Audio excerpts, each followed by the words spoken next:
মালদার গাজল ব্লকের চাকনগর অঞ্চলের পূর্ব সুন্দরপুর মাঝি পরগনা 10 সমাজ কমিটির পরিচালনায় স্থানীয় ফুটবল ময়দানে বাৎসরিক সহরায় পরব উপলক্ষে বিরাট ফুটবল টুর্নামেন্ট এবং দুস্থদের মাঝে বস্ত্র বিতরণ কর্মসূচি পালন করা হয়। শুধু তাই নয়, পরিবেশ রক্ষার্থে বৃক্ষরোপণ কর্মসূচি নজর কাড়ে।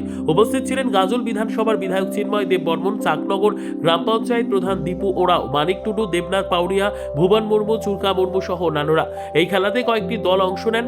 তাদের ফাইনালে ট্রফি সহ আকর্ষণীয় পুরস্কার দেওয়া হবে। সূচনার সময় ব্যাপক মানুষের ভিড় উপচে পড়ে। প্রধান উদ্যোক্তা মানিক টুডু জানান, প্রতি বছর সহরাই পরব উপলক্ষে আমরা এই দিনটি বিশেষভাবে পালন করে থাকি। এবার 8 দলের ফুটবল প্রতিযোগিতা ও দুস্থদের মাঝে বস্ত্র বিতরণ ও বৃক্ষরোপণ কর্মসূচি হয়।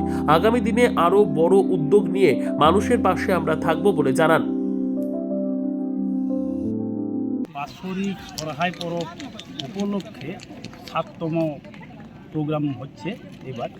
তো এখানে আমরা ফুটবল টুর্নামেন্টের সাথে 8 দলীয় ফুটবল টুর্নামেন্টের দল ছিল, এর সাথে আমরা বৃক্ষরোপণ এবং বস্ত্র বিতরণ কর্মসূচি নিয়ে করেছি।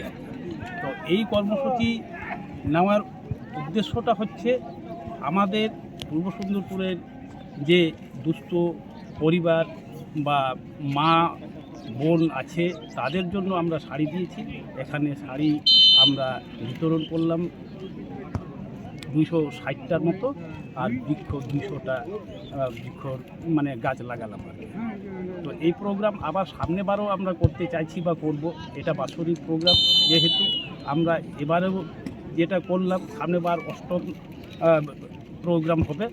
তো সামনেবারও এভাবে আমরা বিশেষ অতিথিগুলোকেও ডাকবো এবং আমরা যাতে এই পূর্ব সুন্দরপুরের মানুষ আমাদের রাজ্য স্তর, জেলা স্তর বা ব্লক স্তর আমাদের এই পূর্ব সুন্দরপুরটা যেন মানে জানতে পারে যে সে এক গ্রাম আছে।